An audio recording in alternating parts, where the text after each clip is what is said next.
Hi everyone, and welcome to our module on bias. Bias refers to a systematic error in a study, either an epidemiology study or a clinical trial or a research study. And there are a couple of ways that studies can be flawed because of bias. First of all, there can be a problem with the selection of the group you're going to study, and we'll talk more about this in a minute. There can also be a problem with measurement. You could have a problem assessing the outcome or assessing the exposure in a research study. And then finally, there can be problems with something called confounding, which is when an unstudied variable affects the outcome and is different between the two groups you're comparing. And so we'll talk about all of these things in the rest of this video.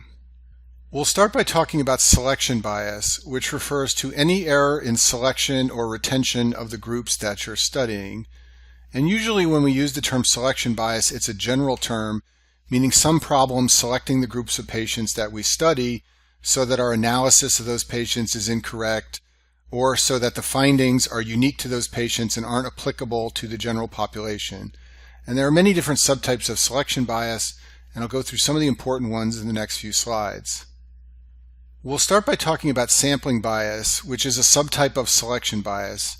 And this refers to a study in which the patients are not representative of actual practice.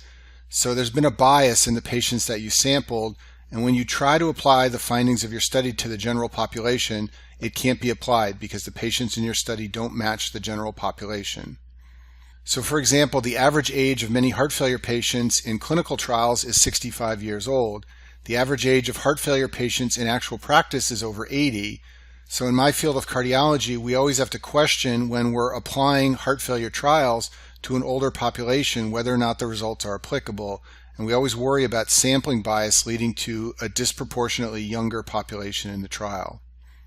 Attrition bias is another subtype of selection bias that can occur in any prospective study where you follow patients forward over time.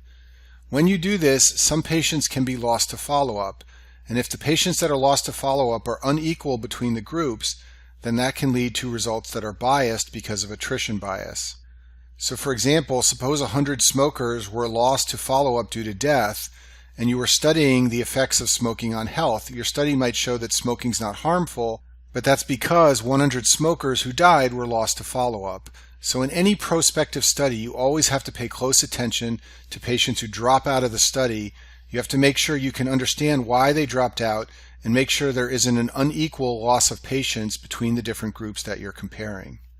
Bergson's bias is another subtype of selection bias, and this type of bias occurs when hospitalized patients are used as the treatment or control arm in a study. In general, patients who are hospitalized tend to have more severe symptoms. They also tend to have better access to care because they have a nurse at the bedside and a doctor on call. And so both of these things can alter the results of a study. So for example, suppose there was a study of hospitalized pneumonia patients, and the study found that many pneumonia patients have a history of stroke and that pneumonia is associated with stroke. But if you did the same study in the community, you might find no association. And that's because stroke is a marker of an older patient who may have more comorbidities, and that's the type of patient that's more likely to be hospitalized. And so in any clinical study, when you're going to use hospitalized patients, you have to beware of Bergson's bias and make sure your patients are representative of populations in general. Non-response bias or participation bias is another subtype of selection bias. This occurs with survey and questionnaire studies. Non-responders to your survey or your questionnaire are obviously not going to be included, and the patients that do respond may represent a selected group. So anytime you're going to publish findings of a study where you sent out a questionnaire, you have to be aware that the people who responded may be a selected group, and that your study may be vulnerable to non-response or participation bias. Prevalence bias, which is also sometimes called Neyman bias, is another subtype of selection bias. This form of bias occurs in studies trying to associate exposure with disease, where exposure occurs long before disease assessment. When this happens, when there's a big time difference between exposure and assessment, patients who die quickly are not going to be included. So if you try to study the prevalence of disease and whether or not patients who have disease have been exposed in the past, you're going to get a select group of survivors in your study, and that can lead to bias in your results. A sort of similar type of bias is called length time bias. This refers to the fact that patients with severe disease do not get studied because they die. So for example, if you do a study of HIV patients, it might show that the disease is usually asymptomatic. And that's because patients with severe forms of HIV may have died already. And so if you try to estimate survival, you might overestimate survival because you're missing all those severe cases and only getting the milder forms. This can also sometimes happen with screening programs that identify only slow-growing tumors. So it'll make the screening program appear effective because you're only identifying the slow-growing tumors. Tumors that grow more quickly lead to death more quickly, and therefore those patients don't end up in your study of screening.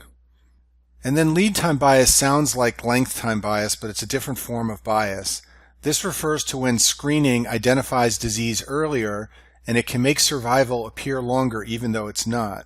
So if you look down here at the bottom of the screen, this is when cancer would normally be detected based on symptoms, and this is what the perceived survival time would be if you looked at the survival of cancer patients who were diagnosed based on symptoms.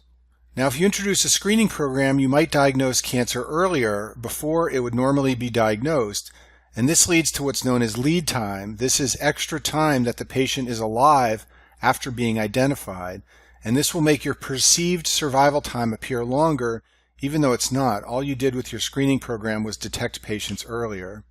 So for example, if you think about breast cancer, suppose that the average time from detection of a breast lump clinically to death was 5 years. You have a screening test, it identifies breast cancer earlier, and it shows a time from detection to death of 7 years. This will make it look like your screening test is very effective, but really all you're doing is identifying patients earlier than they otherwise would be found, and you're not actually increasing survival with your screening program. The way studies try to avoid lead time bias is by controlling for disease severity. So when you detect patients with your screening program, you compare their survival to the expected survival based on the stage of disease at detection. And this will give you a better idea of whether your screening program is actually improving outcomes and not just detecting disease at an earlier, milder stage. The term measurement bias can mean any bias in a study caused by the way you measure exposure and outcomes, but often when people use this term, what they're really referring to is sloppy research technique.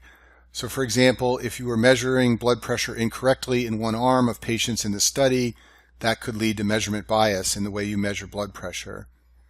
Basically, if your researchers aren't following the protocol that you develop, then measurements of exposure and outcome can be assessed improperly. And this is avoided by standardizing the way data are collected.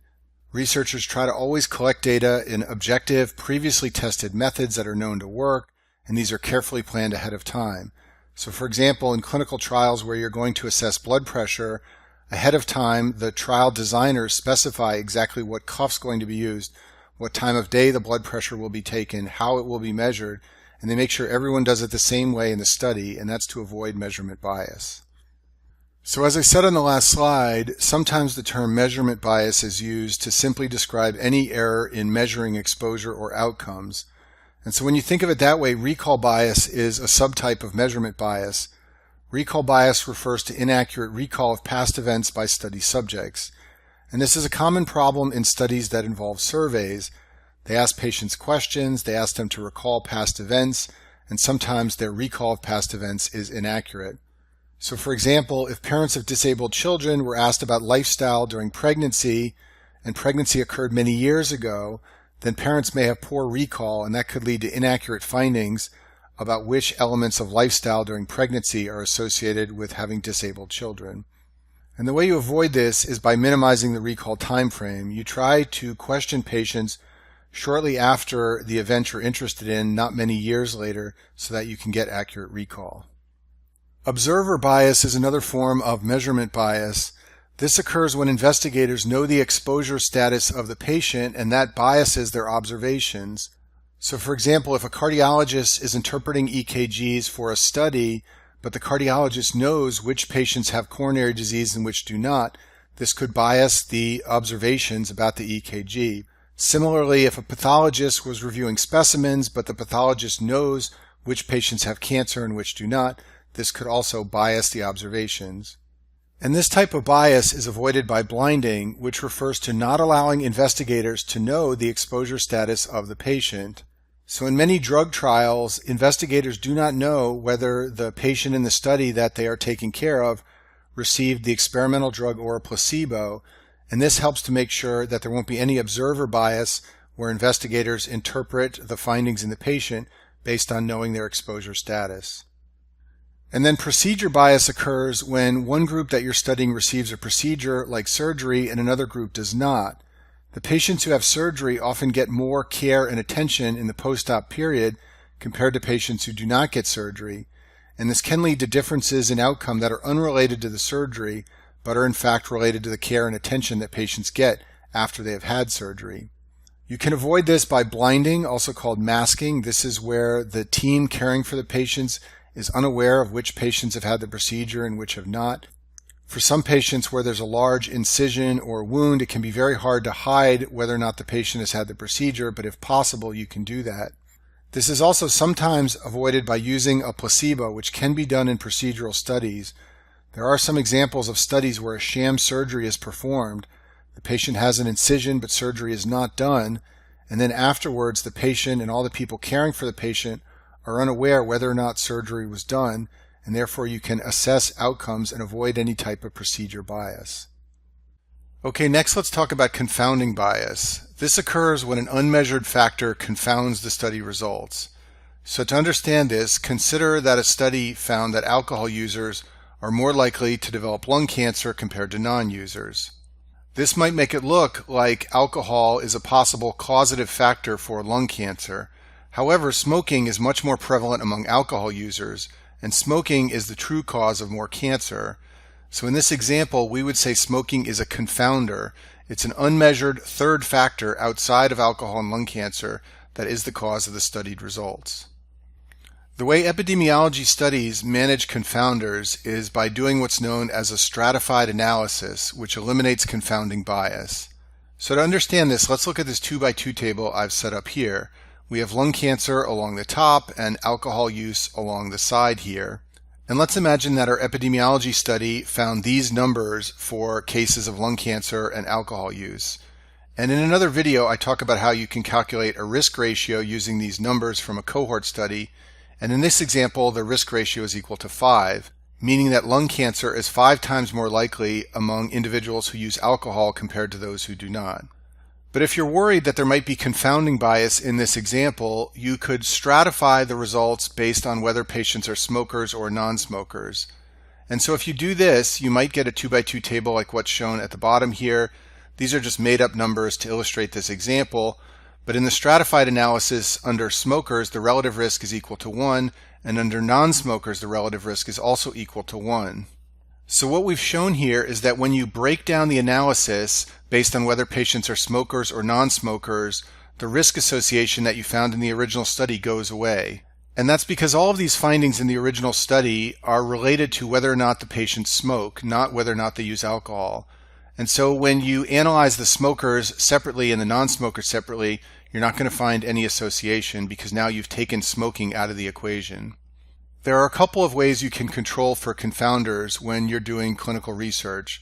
If you're doing a clinical trial where patients are assigned to, for example, a drug or placebo, then you can randomly assign them to one group or another. And this should make sure that there are equal variables in both arms of the study. And I talk about this in more detail in the video on clinical trials. If you're doing a case control epidemiology study, the way you control for confounders is through good matching. So you want to have a very careful selection of your control subjects in a case control study to make sure the controls match the cases as closely as possible. So you want to choose patients with the same age, gender, smoking status, and that way when you get a result for an association between an exposure and disease, it won't be due to some of these other things because you've carefully matched the controls to the cases. So that's a nice segue into some of the ways you can reduce bias in clinical studies. As I said on the last slide, randomization is great for limiting confounding. It also eliminates selection bias between groups. If you randomly assign patients to, for example, a drug arm or a placebo arm of a study, then you shouldn't get selection bias in terms of who receives the drug or who receives the placebo. In case control studies, you can match the groups carefully. We've already talked about blinding. And then another way to reduce bias is called a crossover study. So let's talk about that now. In a crossover study, subjects are randomly assigned to a sequence of treatments, meaning they receive one after another. For example, Group A might receive a placebo for 8 weeks followed by a drug for 8 weeks, and Group B might receive the drug first and then the placebo afterwards. The nice thing about studies like this is subjects can serve as their own control. You can compare outcomes in an individual subject when they were on the placebo versus when they were on the drug. And this should avoid confounding because it's the same subject. You're comparing an individual person to his or herself. There is a drawback, and that's that the effect can carry over. So after you stop the drug, the effects can carry over into the placebo period. So to avoid this, crossover studies usually have what's known as a washout period. So this is the way a crossover study might work. Group 1 might get the placebo for 8 weeks, and Group 2 might get the drug for 8 weeks. Then there's a washout period of maybe a month or so, and then the groups switch so that Group 1 gets the drug and Group 2 gets the placebo. And so there are certain types of clinical studies in which this design is very favorable. For example, if you're studying the improvement in chronic pain on a pain medication, this can be very helpful because patients can have some improvement during the placebo period from a placebo effect, but you can directly compare any change during the placebo period in each individual to a change that occurs during the drug period. Okay, next let's talk about effect modification, which is not a type of bias. This is a point of confusion sometimes. People think that effect modification is bias, but it's not. However, it's very similar to confounding and can be easily confused with confounding, so let's talk about this now. Effect modification occurs when a third factor alters the effects of a clinical study. So suppose, for example, drug A is shown to increase the risk of deep vein thrombosis. But to cause deep vein thrombosis, drug A requires gene X to be present. This means that gene X is an effect modifier that modifies the effect of drug A. You can identify effect modification from a stratified analysis like we talked about for confounding, but the findings are different than what you would see if there was a confounder present.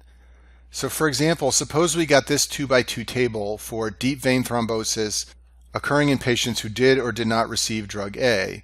And if you do the math, this table will give you a relative risk of 5 for DVT in patients who take drug A. But if we stratify the analysis into patients who are gene X positive on the left and patients who are gene X negative on the right, what we see is the relative risk of 5 persists among the patients who are gene X positive, but the relative risk goes away and becomes equal to 1 in the gene X negative patients. So in contrast to confounding, where the relative risk was 1 in both groups in a stratified analysis, in an effect modification scenario, the relative risk will persist but only in one group, and that tells you that that subgroup contains an effect modifier for the drug you're studying. So just to make the difference between confounding and effect modification clear, in confounding, a third variable distorts the effect on outcome. Remember the example we talked about with smoking and alcohol. Alcohol appears associated with cancer. It appears to have a positive association, but the real effect of exposure on outcome is distorted by the confounder of smoking. And when you stratify for smokers and non-smokers, the effect of alcohol completely goes away. In effect modification, a third variable maintains the effect you find in your study, but only in one group.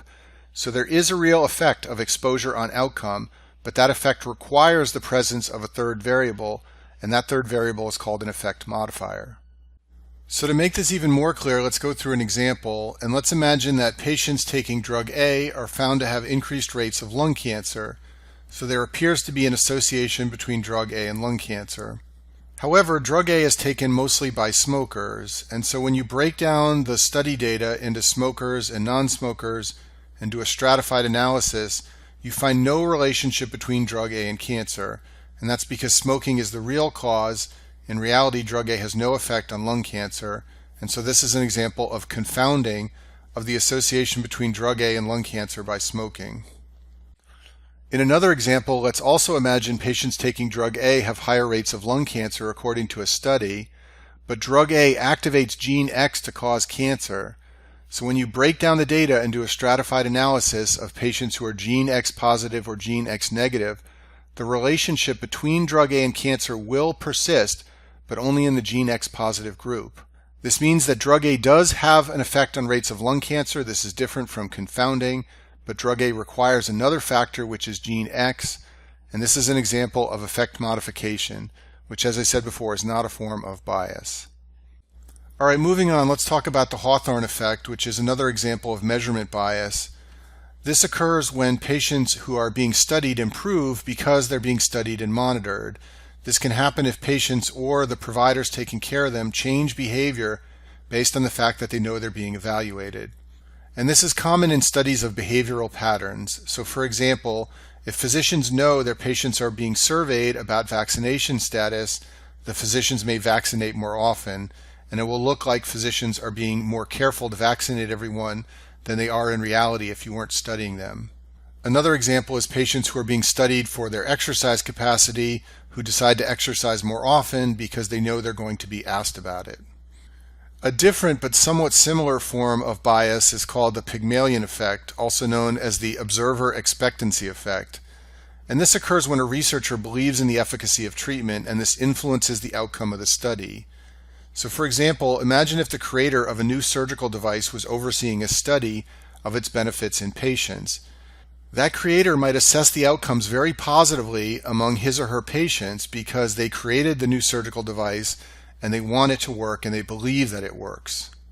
And so this is another reason that we try to blind providers from knowing what treatments their patients have received.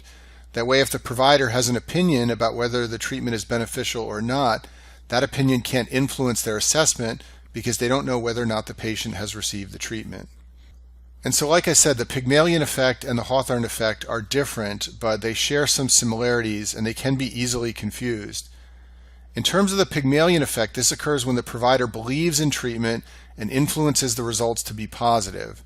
So this is unique to the investigator driving the positive benefit of the findings of the study. The Hawthorne effect is a more general term used to describe when subjects or investigators simply behave differently because they know they're being studied, similar to the examples we talked about earlier for vaccination or exercise status. And that concludes our module on bias.